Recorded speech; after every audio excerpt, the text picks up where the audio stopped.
hambre espiritual, gloria a Dios, y cómo se entra a esa visión, amén, para que no nos sorprenda ese día, gloria a Dios. Hablamos de los gobiernos, ¿verdad?, que Nabucodonosor vio en visión de noche. También Daniel tuvo la visión, amén, espiritual, gloria a Dios. Hoy vamos a ahondar un poquito más en el capítulo 9 del libro de Daniel, del verso 24 en adelante. Vamos a leer el inicio del fin de la agenda de Dios. En ese tema vamos a estar meditando. El inicio del fin de la agenda de Dios.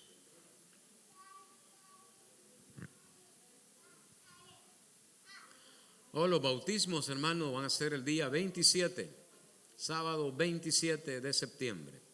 Aquellos que quieran hacerlo, estamos dando las charlas de bautismo los días domingos a las 10:30. Ya hay unos cuantos candidatos, amén. Si usted se quiere agregar, no lo ha hecho, amén, hablemos y nos ponemos de acuerdo. Gloria a Dios. Verso 24, lo tenemos, hermanos. Vamos a leer entonces para la gloria del Padre, del Hijo y del Espíritu Santo de Dios. La palabra de Dios dice: 70 semanas están determinadas sobre tu pueblo y sobre tu santa ciudad, para terminar la prevaricación y poner fin al pecado y expiar la iniquidad, para traer la justicia perdurable y sellar la visión y la profecía y ungir al santo de los santos.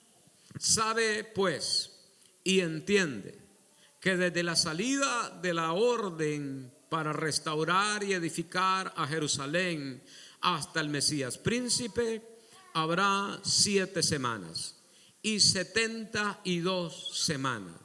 Se volverá a edificar la plaza y el muro en tiempos angustiosos. Y después de las 72 semanas se quitará la vida al Mesías, mas no por sí.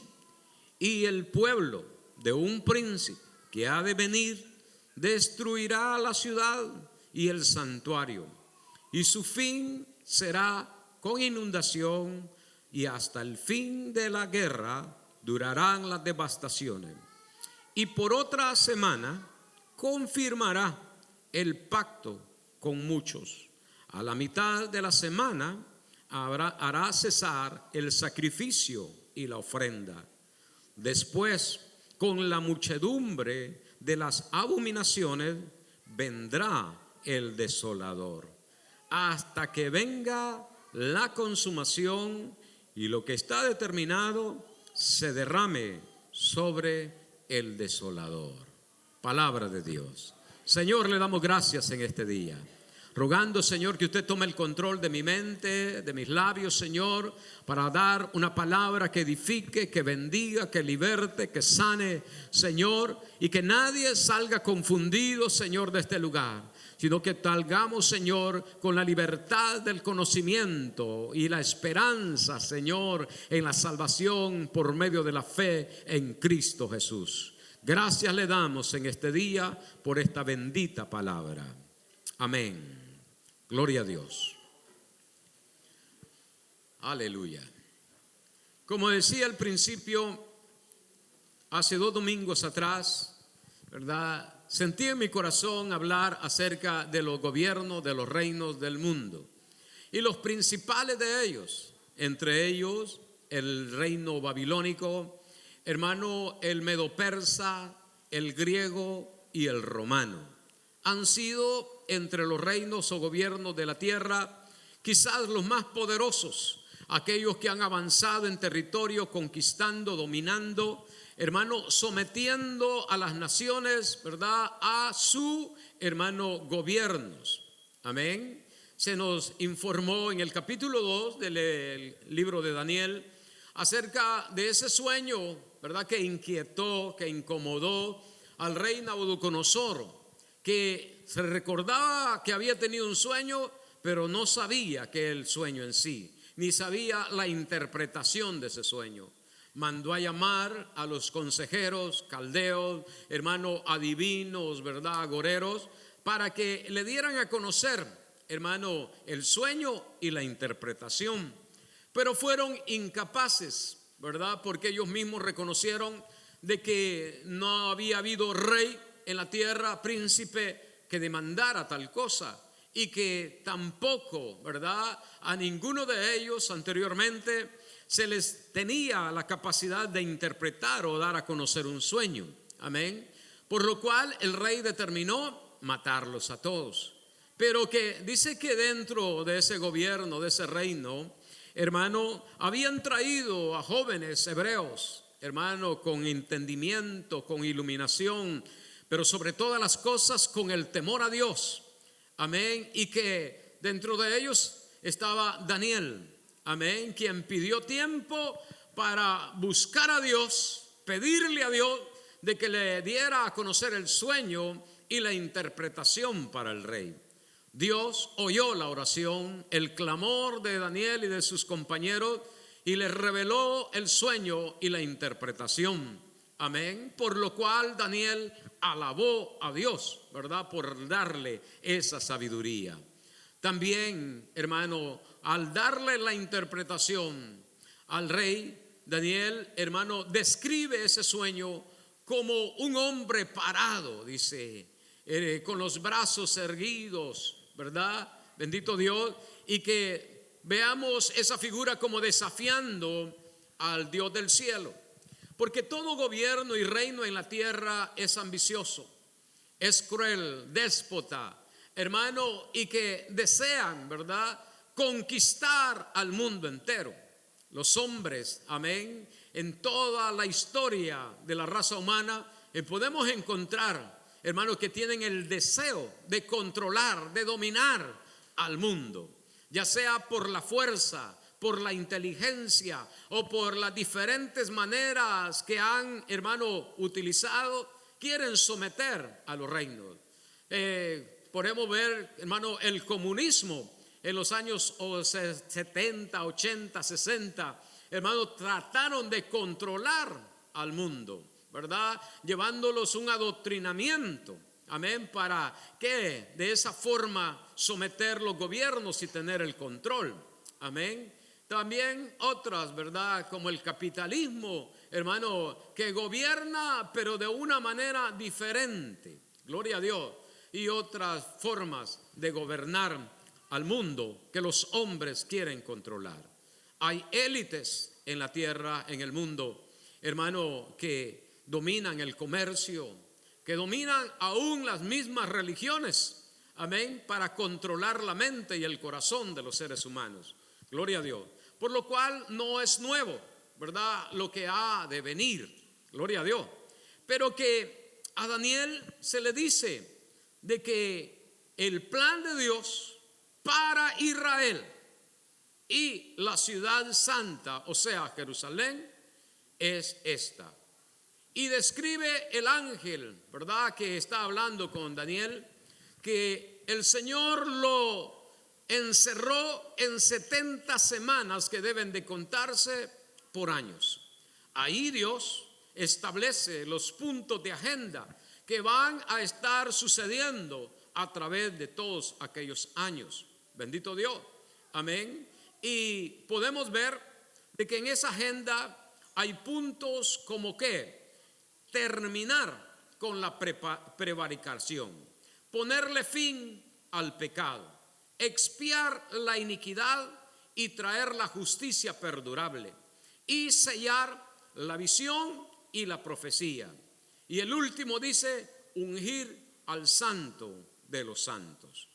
Se le dice a Daniel, sabe pues y entiéndeles que desde la salida de la orden para restaurar y edificar a Jerusalén hasta el Mesías príncipe, habrá 7 semanas. De aquellas 70 se descuentan 7 semanas. Amén. Desde la salida del pueblo de Israel, hermano, de Babilonia, donde estaba cautivo, hermano, hasta la edificación nuevamente del pueblo de Israel, se contarían 7 semanas.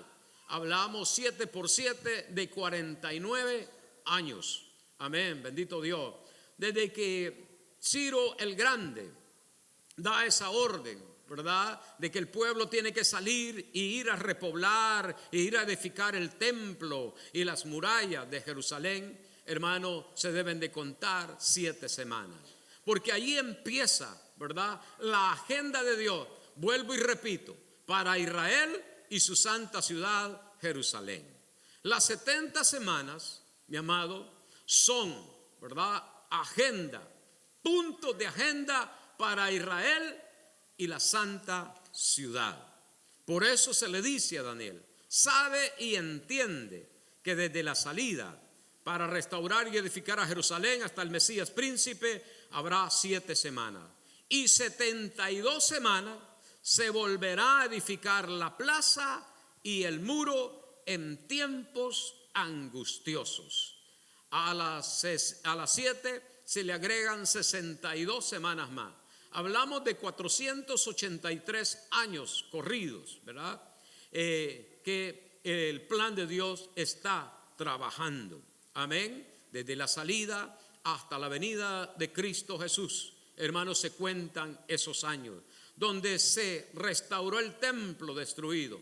Amén. En tiempos angustiosos, dice, porque el pueblo de Israel que estaba dominado por Roma, ¿verdad? No era un pueblo libre, sino que estaban bajo el yugo de Roma. Bendito Dios. Y dice que en esas 69 semanas se mataría al Mesías, ¿verdad? Al Mesías príncipe. Desde la muerte y la resurrección del Señor, desde la salida hasta la muerte y resurrección del Señor, se cuentan 69 semanas. Y se paraliza la agenda de Dios. ¿Por qué razón? Porque dice que se habría de cumplir en primera instancia la prevaricación. Amén. El primer punto de la agenda de Dios. ¿Qué es la prevaricación? Es el delito que comete un funcionario público, autoridad o juez cuando dicta una resolución o acto administrativo a sabiendas de que es injusto o contrario a la ley. Terminar la prevaricación entonces implicaría, por lo tanto, que la persona ya no está incurriendo en este delito, ya sea porque ha dejado su cargo, ha cambiado su conducta o porque se ha demostrado que no cometió delito. El primer punto de la agenda de Dios, al quitar la prevaricación, hermano, es lo que el Señor vino a hacer con el pueblo de Israel. De quitarle, oiga lo que voy a decir, de apartarlo en cuanto al privilegio de ser los administradores del reino. Israel es la nación escogida de Dios. Y en sus inicios, Dios los recoge y los lleva a la tierra prometida y les da leyes, estatutos, mandamientos. Levanta un oficio sacerdotal, un lugar que en ninguna parte del mundo había, que se llamaba el tabernáculo, donde Dios dice, quiso morar en medio de su pueblo para santificar a su pueblo y preparar a su pueblo para que su pueblo fuese luz a las naciones y encaminarlos, hermano, a tener un encuentro, todas las naciones, con el Dios del cielo, siendo ellos intermediarios entre Dios y el mundo. Pero por causa de la prevaricación, la mala administración, la falta de respeto, la falta de honra que el pueblo de Israel tuvo con Dios, fueron apartados. El Señor lo declara. Amado, quiero leerle esta porción de la Biblia, gloria a Dios, donde se nos informa de la misma boca del Señor, hermano, esto que se lo voy a leer. En Mateo capítulo 21, 42, 44, Jesús les dijo: ¿nunca leísteis en las Escrituras? La piedra que desecharon los edificadores ha venido a ser cabeza del ángulo. El Señor ha hecho esto, y es cosa maravillosa a nuestros ojos. Por tanto os digo que el reino de Dios será quitado de vosotros y será dado a gente que produzca los frutos de él. Y el que cayere sobre esta piedra será quebrantado, y sobre quien ella cayere le desmenuzará. Es cosa maravillosa, dijo el Señor, a vuestros ojos. Es una pregunta, no es una afirmación. Es una pregunta que el Señor hace al pueblo de Israel. El Señor ha hecho esto, dice, y es cosa maravillosa a vuestros ojos. Le pregunta al pueblo de Israel, porque ellos tenían la ley, ellos tenían el conocimiento, ellos tenían la luz. Ellos, hermanos, deberían de tener el temor a Dios. Ellos deberían de saber, hermanos, cómo acercarse al Señor. Pero los malos administradores, los sacerdotes, hermanos, los líderes religiosos, no obedecieron, no se santificaron, no guardaron el pacto. Guardaron el pacto de manera superficial, circuncidándose, guardando el sábado, cosas, hermano, puramente superficiales.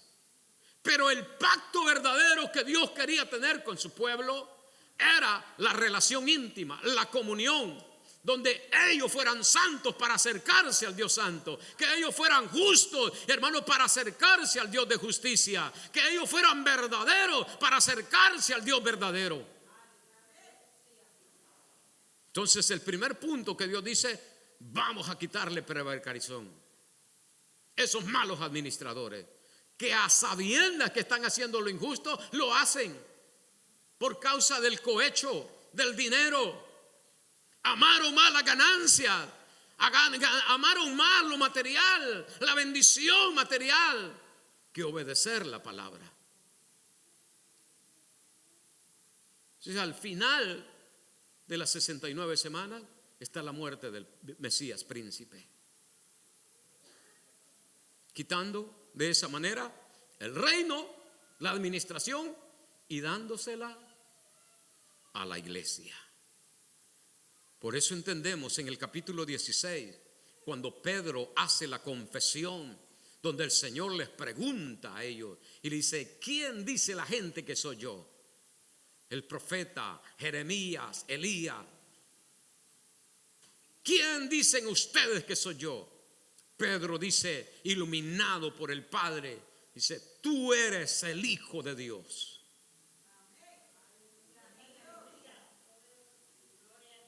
Bienaventurado eres, Simón, porque no te lo reveló carne y sangre, sino mi Padre que está en los cielos. Y le dice: tú eres Cefa, tú eres esa piedra donde va a edificar que mi iglesia, y las puertas del infierno no prevalecerán contra esta iglesia. La confesión de fe, de reconocimiento de que Jesús es el enviado de Dios, de que Jesús es el Hijo de Dios. Reconocer a Jesús como Dios lo llevó no solamente a Pedro, sino a aquellos que confesamos a Jesús como nuestro Salvador, como iglesia de Él. Y a nosotros, a usted y a mí, se nos ha encomendado este privilegio.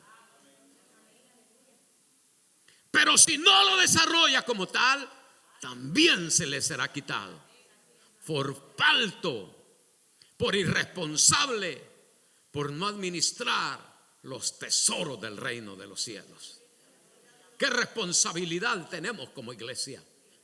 De presentar a Dios como Salvador. ¿Qué responsabilidad tenemos delante de los hombres de traer este glorioso evangelio para que les ilumine en medio de las tinieblas y salgan de la potestad de Satanás a la potestad de Cristo el Señor. Pero se demanda, se requiere que la iglesia sea santa, justa y verdadera, y que camine en la voluntad de Dios y no en la voluntad de la carne. El primer punto de la agenda: quitar la prevaricación. Funcionarios corruptos. No solo los gobiernos del mundo son corruptos, sino que ministros corruptos. No solo los políticos son mentirosos, hay ministros mentirosos. No solo el mundo vive en la carne, hay gente en la iglesia viviendo en la carne. Gloria a Dios. Si yo me detuve y dije: ¿cuál es la agenda suya, Señor? Quitar la prevaricación. Todo hombre que no dé fruto será quitado. Juan lo dice más claro: todo árbol que no dé fruto, el hacha está puesta. No que se va a poner, no, ya está puesta. Por no estar dando los frutos del reino, por interesarse más en cosas vanas que lo que es más grande para el creyente: servirle a Dios, honrar a Dios, trabajar para Dios. Mientras la luz del día dure, dijo el Señor, yo trabajo. El Señor dijo eso, dándonos ejemplo a usted y a mí, hermanos, que estamos en este tiempo para trabajar para el reino, llevando los frutos del reino de Dios por el amor y la misericordia del Padre. Gloria al Señor para siempre. Me sorprendieron estos, hermanos, puntos que debemos de analizar en el día de ahora. La prevaricación, entonces, es el delito que comete un funcionario, es el delito que comete un ministro del Señor, un sacerdote del reino de los cielos, alguien que tiene autoridad, alguien que se le ha puesto en sus manos la autoridad y que la bota y que la desecha, la patea como que fuese algo vil y no lo valora como lo que es, que representa, hermano, ser un ministro del Señor. Alguien que se le da la oportunidad de abrir su boca y hablar la palabra. Alguien que se le envía y se le dice: ir por todo el mundo y predicar el evangelio, hacer discípulos. Pero lo que estamos haciendo es dinero. Lo que estamos haciendo son casas artesonadas. Y el templo del Señor olvidado, como en los días de Habacuc. Dios tenga misericordia. ¿Está hablando entonces el fin de los gobiernos del mundo? De manera sistemática podemos decir que sí. Todos los gobiernos del mundo son corruptos. Son corruptos. Desde Latinoamérica, entrando por esta gran nación, y Europa y en cualquier parte del mundo, usted va a encontrar corrupción en los gobiernos. Generalmente se entiende como una expresión que sugiere que sí, los gobiernos dejarán de cometer actos de prevaricación. ¿Por qué? Porque se les quedará quitado la autoridad y el gobierno de ellos. Pero sobre todas las cosas, es una advertencia para la iglesia de administrar de manera correcta y justa todo lo que se ha puesto en nuestras manos. El segundo punto es para poner fin al pecado. Poner fin al pecado según la Biblia, implica la obra salvadora de Cristo, que nos ofrece perdón, transformación y la esperanza de un futuro libre del pecado. Se nos dice en las Sagradas Escrituras, se lo voy a leer en 53 de Isaías: mas él herido fue por nuestras rebeliones, molido por nuestros pecados. El castigo de nuestra paz fue sobre él, y por su llaga fuimos nosotros curados. Todos nosotros nos descarriamos como ovejas, cada cual se apartó por el camino, mas Jehová cargó en él el pecado de todos nosotros.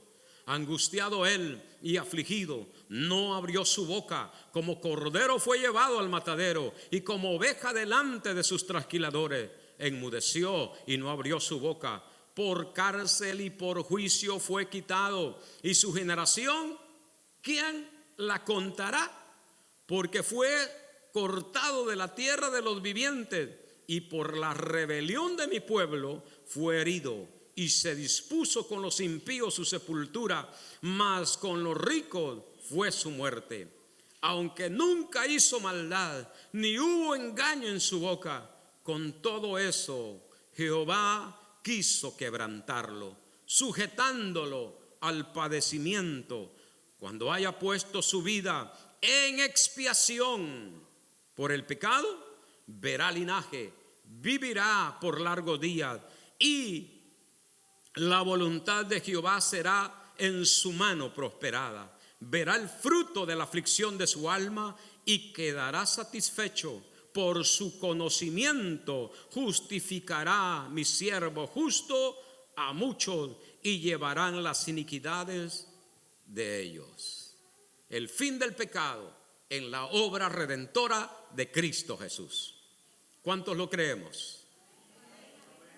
El fin del pecado no significa solamente, hermano, el perdón del pecado, sino es absorber, sino es quitar de la mente y del corazón del hombre pecador el deseo de pecar.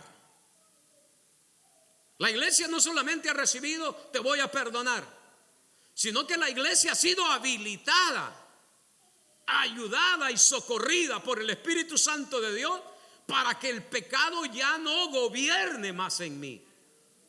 Entonces, al morir Cristo Jesús, me da la oportunidad de vivir una vida libre del pecado. No solamente perdonado, sino libre del pecado. Que el pecado no se enseñoree más, que no gobierne más, que no domine más, que no controle más. ¿Por qué? Porque usted y yo, la iglesia del Señor, no somos como simples mortales, sino que ahora tenemos el Espíritu de gracia, el Espíritu de verdad, que ha sido ¿qué? Puesto en nosotros, dentro de nosotros, y estará con nosotros. ¿Para qué? Para hacer la voluntad del Señor. Entonces en la iglesia se cumple el fin del pecado, aunque en el mundo se sigue pecando. Pero en la iglesia, en los redimidos, en los alcanzados, en los lavados por la sangre del Cordero, hermano, el pecado ha muerto. ¿Cómo vivirá, dice el apóstol Pablo, el pecado en nosotros si Cristo murió por nosotros? ¿Cómo vivirá? Dice. Si vive el pecado es porque usted ya no es parte del reino de los cielos. Quiere decir que usted ya no peca, pastor. Sí. Pero una cosa es que usted y yo pecamos, que vivamos en el pecado, que le guste seguir en el pecado, que corra hacia el pecado, que nada lo estorbe y lo detenga, que se sienta feliz pecando, que no hay remordimiento, que no hay arrepentimiento, que no hay, hermano, tristeza porque le he fallado a Dios. Esa es otra cosa. Y si usted, esos síntomas han aparecido y están ahora, este es el momento de correr y pedir perdón. Este es el instante de venir y proclamar nuevamente la sangre que fue derramada en la cruz del Calvario. ¿Para qué? Para que su vida no corra la condenación de la muerte eterna. El fin del pecado en la iglesia de Jesucristo se ha cumplido. Gloria a Dios. Porque Isaías nos dice de que el Cordero de Dios, el enviado de Dios, pagó el precio. Dios dice que quiso cargar sobre él toda esta clase de padecimientos, afligiendo su alma, llevándolo, torturándolo por la mentira, por el adulterio, hermano, por la fornicación, por el ladronismo, por el crimen, por la hechicería, por la idolatría, por el engaño, por todas las clases de pecado. El Señor, el Padre, dijo que quiso cargar sobre él. Y las palabras que usa Isaías son: molido fue por nuestros pecados. El precio de nuestra paz fue sobre él.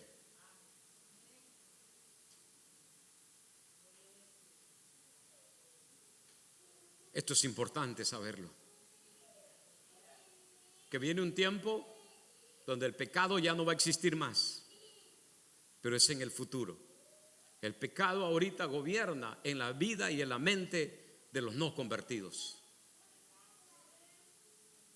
Pero llegará un momento en el tiempo del milenio donde no habrá pecado, no habrá envidia, no habrá celo, no habrá orgullo, no habrá vanidad. Los hombres no vivirán en la carne, los hombres vivirán en el Espíritu. Y donde está el Espíritu de Dios, ¿libertad de qué? Libertad del pecado. Santo, oh glorioso Dios. Me siento triste, hermano. Gloria a Dios. ¿Por qué razón?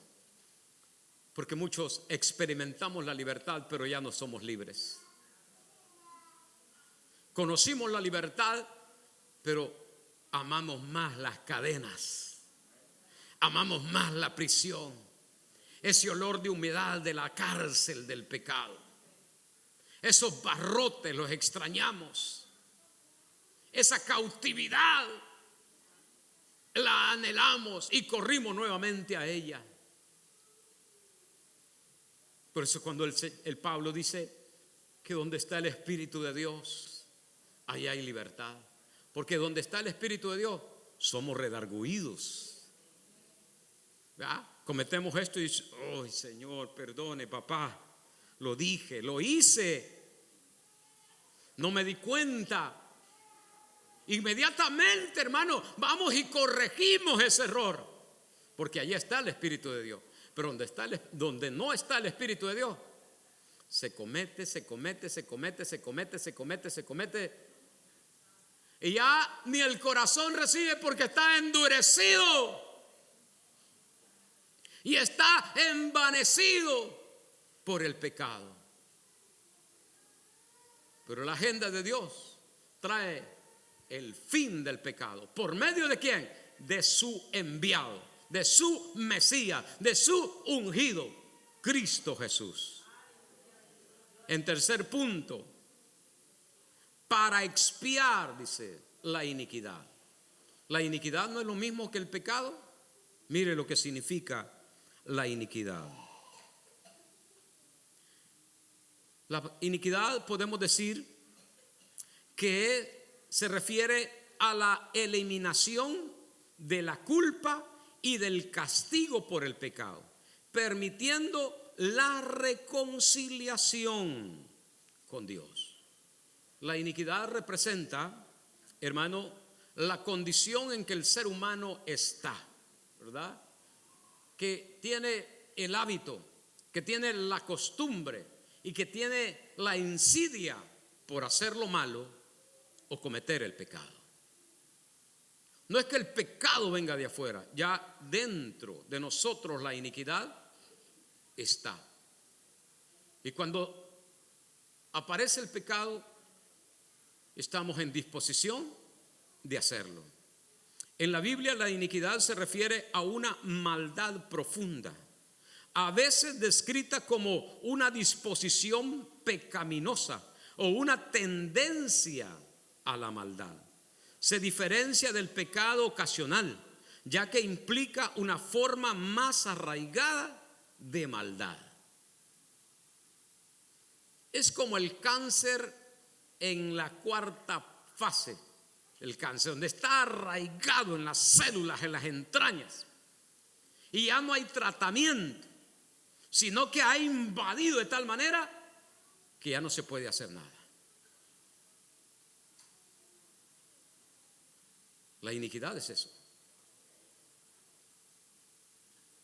Cuando ya no solamente pecamos, sino que sentimos el deseo de seguir pecando, porque estamos habitando en una materia caída, muerta.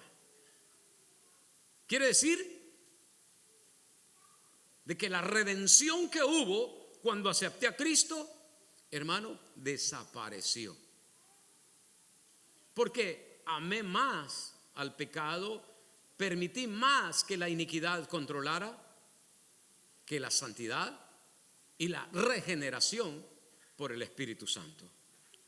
Entonces, dice que va a expiar la iniquidad por completo. ¿Cuándo sucederá eso? ¿Cuándo va a ser quitada la iniquidad por completo y va a ser expiada por completo la iniquidad en la iglesia? En el día del arrebatamiento. Cuando la iglesia, dice Pablo, lo mortal se convertirá en inmortal, donde seremos transformados en un cuerpo que glorificado, que ya no tenga el deseo de pecar, sino que por completo, total, una mente libre, un corazón libre, unas manos no derramadoras de sangre, ni pies, hermanos, presurosos hacia el mal, sino que una vida, un cuerpo totalmente glorificado, una mente igual que la de Cristo, una vida totalmente diferente de lo que ahora soy, sin vanidad, sin deseo de hacer el mal, hermano, sino que puro, santo, libre, como era Adán en el principio, que tenía el privilegio de hablar con Dios, de oír a Dios, de tener relación con Dios. ¿Por qué? Porque no vivía en un cuerpo de iniquidad, sino que un cuerpo de perfección, de pureza. Gloria a Dios. Romanos 3:23 dice: por cuanto todos pecaron, están destituidos de la gloria de Dios, siendo justificados gratuitamente por su gracia mediante la redención que es en Cristo Jesús, a quien Dios puso como propiciación por medio de la fe en su sangre, para manifestar su justicia, a causa de haber pasado por alto en su paciencia los pecados pasados, con la mira de manifestar en este tiempo su justicia, a fin de que Él sea el justo y el que justifica al que es de la fe de Jesús. Todos pecamos y estábamos destituidos de la gloria de Dios, porque la paga del pecado es muerte, mas la gracia de Dios en Cristo Jesús es vida eterna. Gloria a Dios. Y mire, dice que Dios puso como propiciación por medio de la fe en su sangre para manifestar su justicia. Puso a Jesús como expiación mía, puso su cuerpo, hermano, para padecer el justo juicio de Dios. El justo juicio de Dios era para usted y para mí, pero Jesús se puso como expiación, diciéndole: castígame a mí, dame tu ira a mí, que yo la voy a soportar por todos los que oigan mi palabra y los que acepten por medio de la fe la redención en mi sangre.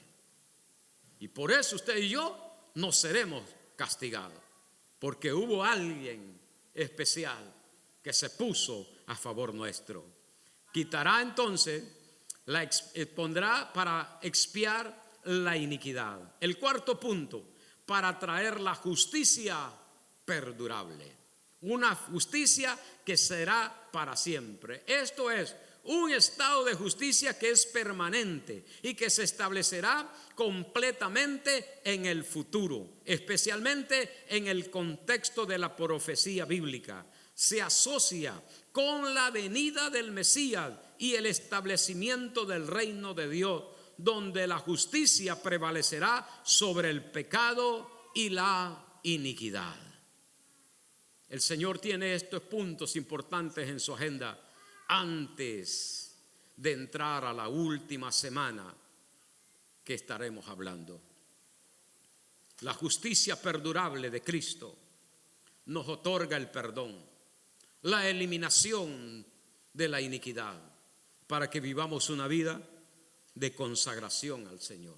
¿Por qué? El Salmo 119, en el verso 149 se nos explica: tu justicia es justicia eterna y tu ley la verdad. Aflicción y angustia se han apoderado de mí, mas tus mandamientos fueron mi delicia. Justicia eterna son tus testimonios, dame entendimiento y viviré, dice el salmista. Tu justicia es eterna. Ya David reconocía que la justicia de Dios es perdurable, y él la ruega, le pide a Dios que le dé a través de sus testimonios. O sea, el testimonio de Dios, ¿quién es? Es Cristo Jesús, que descendió del cielo para estar en la tierra y dar a conocer a los hombres a Dios. El que me ha visto a mí, Felipe, ha visto a Dios. ¿Cómo me preguntas? Muéstranos a Dios, le dice Jesús a Felipe. Jesús es el testimonio de su palabra. Jesús es el testimonio de Dios aquí en la tierra, y Jesús es el testimonio de los hombres delante de Dios. Su justicia es eterna. El que se acobije a esa justicia no recibirá la condenación de sus pecados. Pero el que se olvida de Dios, como dice el Salmo 9, verso 17, dice que serán conducidos al Seol. Los que se olvidan de Dios serán trasladados al Seol. ¿Cuál es el Seol? El lugar de los muertos, el lugar de los olvidados, donde ya no hay palabra, donde no hay rescate, donde ya no hay ayuda divina para salir de ese lugar de condenación. La justicia de Cristo es hoy y es eterna. Solo usted debe rogarla, pedirla a través de la fe, y Él se la otorga. Para sellar la visión y la profecía. Llega un tiempo en que ya no habrá más profecía y ya no habrá tampoco visión, porque toda esta profecía y esta visión se encerró en la bendita palabra, la Santa Biblia. Amén. Donde ya los hombres no pueden inventar diciendo esto me reveló Dios. Si ya está revelado en su palabra, ya está puesto aquí lo que el hombre debe de hacer. No nos podemos mover por la profecía de un hombre y por el sueño de un hombre si no está avalada por la palabra de Dios. Dice que al cerrar todo esto se sella, esperando ya el tiempo que Dios ha establecido. Cuando Jesús estaba en carne, Él dijo que ni los ángeles saben el día ni la hora en que Dios se ha de manifestar, ¿verdad? Porque Él estaba en carne. Pero como Dios lo sabía. Pero ni los ángeles del cielo saben el día ni la hora en que el Señor ha de tocar la trompeta y ha de traer juicio sobre la tierra, porque se selló la profecía y la visión en ese sentido. Que hay profetas, sí, hay profetas de parte de Dios, Pero esos profetas tienen que estar su espíritu ligado al Espíritu de Dios.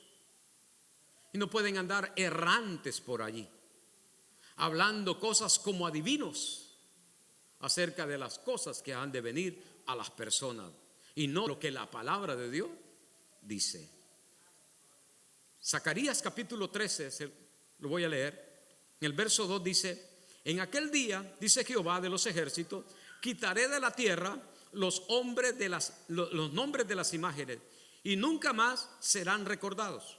Y también haré cortar de la tierra a los profetas y al espíritu de inmundicia. Y acontecerá que cuando alguno profetizare, aún le dirán su padre y su madre que lo engendraron: no vivirás, porque has hablado mentira en el nombre de Jehová. Y su padre y su madre que lo engendraron le traspasarán cuando profetizare. Y sucederá en aquel tiempo que todos los profetas se avergonzarán de su visión cuando profetizaren, ni nunca más vestirán el manto velloso para mentir. Y dirá: no soy profeta, labrador soy de la tierra, pues he estado en el campo desde mi juventud. Se termina la profecía y queda encerrado en lo que ya está escrito. No más revelaciones del futuro, de la agenda de Dios, sino que ya todo está escrito. Si usted desecha esta palabra y pone mayor atención al profeta, usted cae en este error. Pero si usted pone atención en lo que esta palabra dice, usted no quedará, hermano, como el resto del mundo sin aviso, sino que se percatará de los acontecimientos y usted no será engañado. Para ungir el santo de los santos, en primera instancia creemos que está hablando de la persona de Cristo. Pero este ungir el santo de los santos para el pueblo de Israel representa el lugar santísimo de el último templo. Cuando se levante el tercer templo, inicia la séptima semana, la última 7 años de las 70 semanas. Porque se está esperando con mucho anhelo que el nuevo templo, el tercer templo, se levante para tener un lugar donde adorar a Dios. El pueblo de Israel no tiene un templo como tal. Tienen sinagogas, lugares de reuniones donde se comparte la ley y ese conocimiento. Pero no tienen un templo en sí como lo tuvieron en los días de Jesús o en los días de Salomón, ¿verdad? Que estaba ese lugar donde los sacerdotes se vestían, hermanos, con ropas reales de gala y sacrificaban y, hermanos, tenían ese trabajo intercedor a favor del pueblo. Anhelan tener ese templo para volver a sacrificar a Dios los animales que Él demandaba por causa del pecado, pero todavía no se ha logrado. Pero según la profecía dice que estará para ungir el santo de los santos, el lugar más santo para el pueblo de Israel. Recuérdese que las 70 semanas no son para la iglesia, son para el pueblo de Israel y la santa ciudad Jerusalén.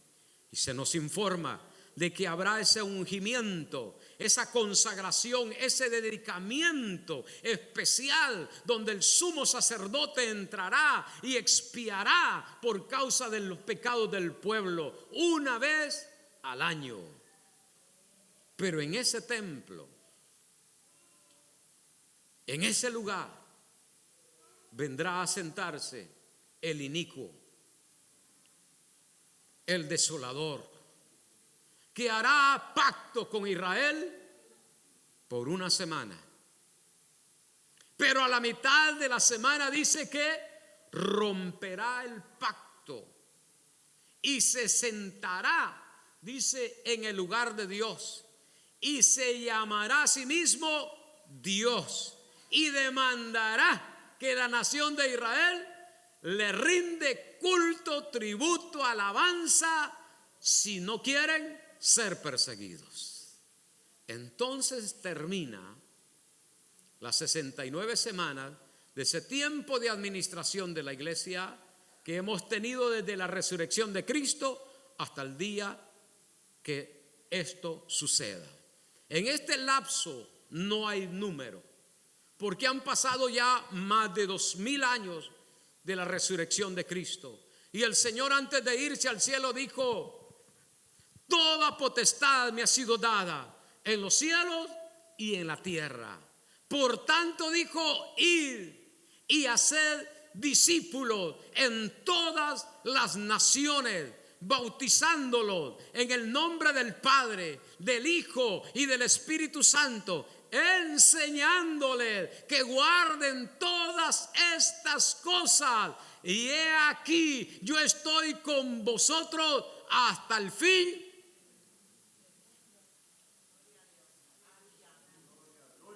Hasta el fin del mundo.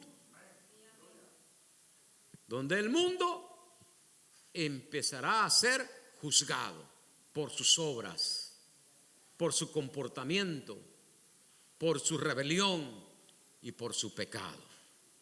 Pero la iglesia termina su obra. Entonces no quería empezar yo con el sello de la bestia o la marca de la bestia sin antes dar estos puntos importantes de la agenda de Dios que nos competen como iglesia. ¿Por qué razón? Porque este último mandamiento del Señor, esta comisión que se nos ha sido dada, la tenemos descuidada. Y no hemos sido responsables como iglesia de ir y predicar, de ir y llevar este evangelio, de ir y libertar a los cautivos, de ir, hermano, y anunciar las buenas nuevas de salvación. ¿Cuál fue el propósito de Cristo en su ministerio terrenal? El Espíritu del Señor me ha ungido, por cuanto, dice, me ha dado de predicar el año nuevo de salvación, de vendar a los quebrantados de corazón, de darle vista a los ciegos, de publicar libertad a los cautivos. Ese mismo ministerio que hubo en Cristo es el mismo ministerio que tiene la iglesia del Señor, iglesia de Cristo Jesús. ¿Cuántos discípulos usted tiene? ¿Con cuántos ha compartido el evangelio? ¿A cuántos le ha dado testimonio de una vida diferente en el evangelio? Como tiene esa responsabilidad, está de frente delante de Dios cuando usted puede estar parado, usted el día que se le demande esa comisión. Vuelvo y repito, puede estar firme usted parado delante de Dios con el rostro que he levantado diciéndole: Señor, heme aquí estoy para darte el informe de lo que mi vida ha hecho en el tiempo que me permitiste en la tierra. Porque la obra de cada uno dice que va a ser probada como por el fuego. Y el oro dice, aunque perecedero, resiste al fuego. Pero si la obra nuestra no fue hecha como el oro o la plata, que son materiales resistentes a la prueba del fuego, y trabajamos y construimos con hojarasca, con madera, al pasar por el fuego va a ser quemada, y usted y yo vamos a ser demandados por esta comisión.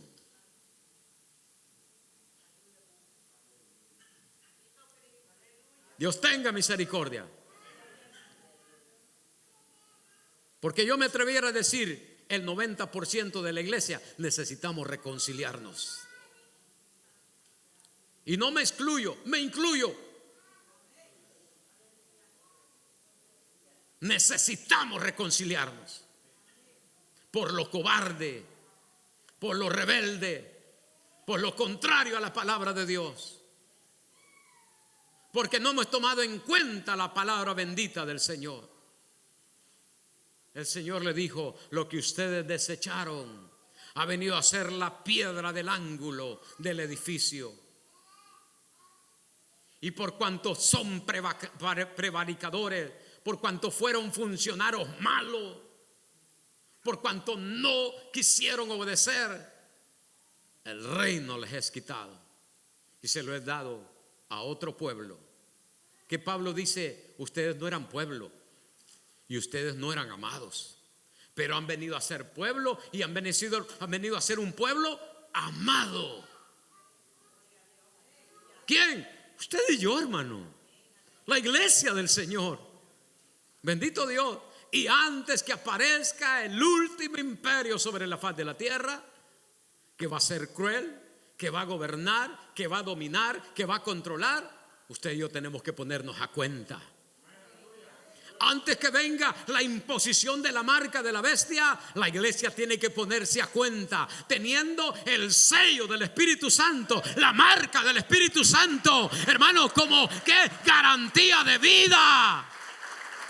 Gloria a Dios. Y tenemos que fomentar el fruto del Espíritu. Y tenemos que fomentar, hermanos, la vida del Espíritu dentro de nosotros antes que sea demasiado tarde. Iglesia del Señor, despierta tú que duermes, levántate entre los muertos, te alumbrará la luz de Cristo.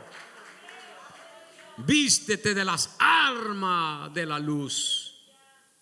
Llénate del conocimiento del poder de Dios. No seas un religioso más. No seamos hipócritas. Seamos sinceros con el Señor, amando su venida, anhelando su venida. La iglesia primitiva es el ejemplo. Ellos recibieron, ellos hicieron. A ellos se les encomendó, ellos fueron a hacer la encomienda. Ellos, hermanos, dejaron todo lo material y empezaron a buscar lo espiritual. Ellos, hermanos, con mucha humildad, con mucha entrega, sin que reconocimiento, hermanos, sin que les importara los títulos, hermanos, hicieron la obra del Señor.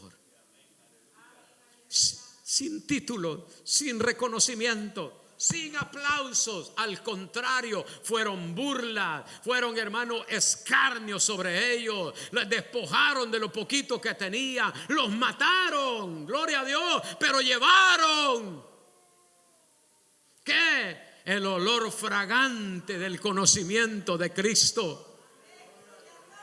Y la muerte de ellos fue estimada a los ojos de Dios. ¿Por qué? Porque dijeron: este es mi siervo amado.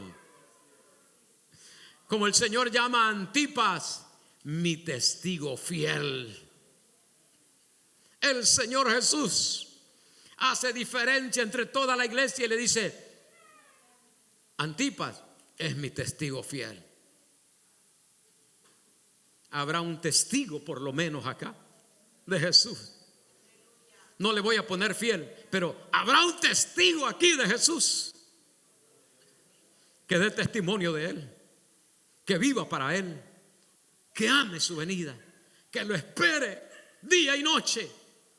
No importa lo que tarde el Señor, si a la primera, a la segunda, a la tercera o a la cuarta vigilia, que el esposo cuando venga diga: entra, estemos listos, con la lámpara encendida, con aceite de reserva. Hermanos, despiertos a la voz del Maestro cuando diga: entra, ya es tu tiempo, ya mucho has sufrido, levántate, te llevo conmigo, deja esta tierra. Ay, Señor, que el Señor nos ayude para anhelar su venida. Nos ponemos en pie en esta mañana.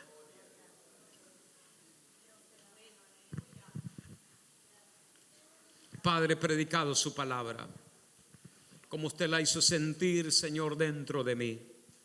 Padre, hoy ruego que esta palabra, Señor, que usted ha enviado, haga fruto, Señor.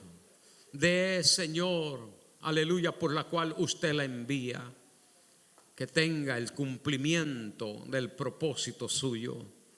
Padre, glorifíquese de manera especial, libertando al cautivo en esta mañana, rompiendo cadenas, ataduras, ligaduras, Señor, para que podamos entender y podamos comprender su amor, su perdón y su misericordia.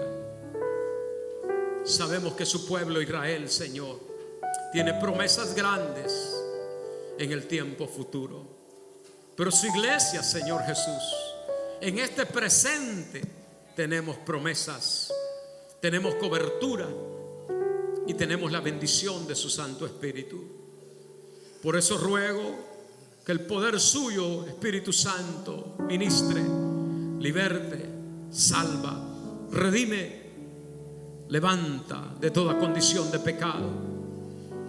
Abre los ojos del entendimiento, Señor, de aquellos que se han oscurecido, para que nuevamente vean la luz gloriosa tuya, Señor. Espíritu Santo, haga esa obra maravillosa en este día. Señor, no nos deje ir de la misma manera. Ayúdeme a volver, Señor. Estos pies están pesados, Señor. Mi vida tiene cargas, Señor. Tiene ataduras que solamente usted puede romper. Hoy, este día, vuelvo a ti como el hijo pródigo. Regreso a ti, Señor, para que ponga fin al pecado, para que expíe, Señor, la iniquidad, para que, Señor, la prevaricación que me ha gobernado sea quitada de mi vida, para que selle, Señor, su profecía en mí y espere el tiempo que usted ha establecido en su sola potestad. Señor, tome el control. Padre, glorifíquese en este día. Si en esta mañana hay alguien que quiera venir al Señor, hay alguien que quiera reconciliarse con el Señor, alguien que quiera aceptar a Jesús como su Salvador, el tiempo es para usted. He terminado. Ahora a usted le corresponde responder a ese llamado. El Señor dice: venid luego, estemos a cuentas. Amigo y hermano, hoy es día de salvación. Hoy es tarde de que nos humillemos ante la divina presencia de Cristo Jesús, nuestro abogado, nuestro Salvador.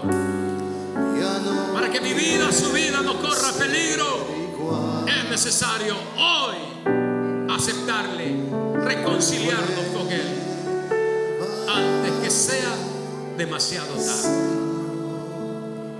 Si alguien quiere venir, podemos orar por usted.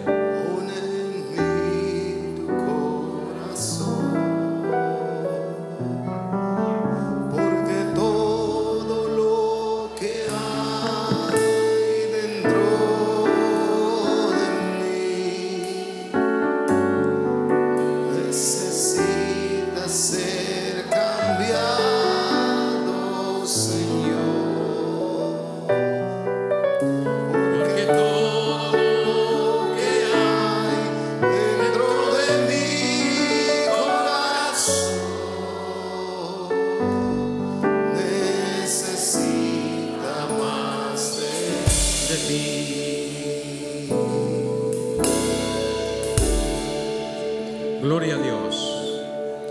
Quisiera orar por los niños que van a volver a la escuela.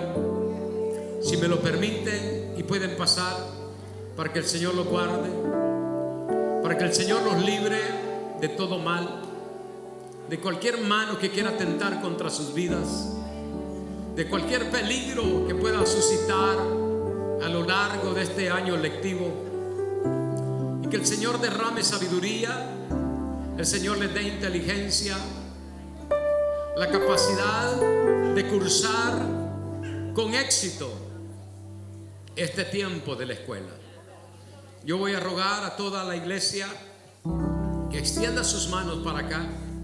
Aún los muchachos que van a entrar a la universidad, que están en high school, también por ustedes quisiera orar. Gloria a Dios. Por todos queremos orar en el día de ahora. Hay una necesidad grande. Saben que en California migración hasta las escuelas está yendo. Y si yo les dijera en California, en Los Ángeles, voy a orar por ustedes, pasarán corriendo. Muchachos, el Señor quiere ser su escudo y su fortaleza. Quiere ser amparo para sus vidas en este tiempo de educación, para que puedan el día de mañana tener éxito en todo lo que emprendan. Amén. Háganse un poquito más para acá, hijos, para que los que están atrás puedan venir. Eso es. Pasen adelante todos los niños. Gloria a Dios. Extienda su mano para acá y vamos a orar por cada uno de ellos, para que el Señor los guarde. Padre bueno, eterno Dios, en el nombre de Jesús de Nazaret, en esta mañana levantamos clamor, Señor, por cada uno, Señor, de estos niños, de estos jóvenes, Señor, que están, Señor, bajo tu cuidado, bajo tu amparo, mi Señor. Sea escudo alrededor de ellos. Defiéndalos, guárdelos, líbralos de todo mal, de toda acechanza, Padre, de cualquier información negativa, de cualquier, Señor, enseñanza contraria a su voluntad. Líbralos, Dios mío, del error, del engaño, Padre, de las tinieblas. Señor, tenga misericordia y guarde la salud de ellos, Dios mío, en todo este año, Señor, que van a estar estudiando, para que puedan aprovechar bien el tiempo, Dios mío. Padre, apártelo de toda mala influencia, de toda mala compañía, de todo peligro, de todo mal, Señor. Sea usted, Señor, defendiendo. Guarde sus mentes, guarde sus corazones, guarde sus cuerpos, Dios mío, con integridad. Apártelo de toda mano que quiera atentar, que quiera abusar, Señor, de ellos, Dios mío. Padre Santo, cuando los ojos de los padres no estén sobre ellos, papá, le rogamos que usted tenga cuidado de ellos, Señor. Mande ángeles a protegerlos, a guardarlos de todo mal. Señor, que tengan victoria, éxito, Señor, en este nuevo año lectivo. Que con sabiduría, con inteligencia puedan alcanzar, Señor, aleluya, al final de este año, Padre, un título, Señor eterno Dios, aleluya, que sean promocionados a ese nuevo año, Señor, a ese nuevo grado, Padre eterno, con su bendición. Los bendecimos en el nombre del Padre, del Hijo y del Espíritu Santo de Dios. Y el pueblo de Dios dice: Dios le bendiga, Dios le guarde, que el Señor le lleve con bien, que tenga una semana de éxito y de bendición. Los esperamos el día de mañana. Gracias por haberse hecho presente.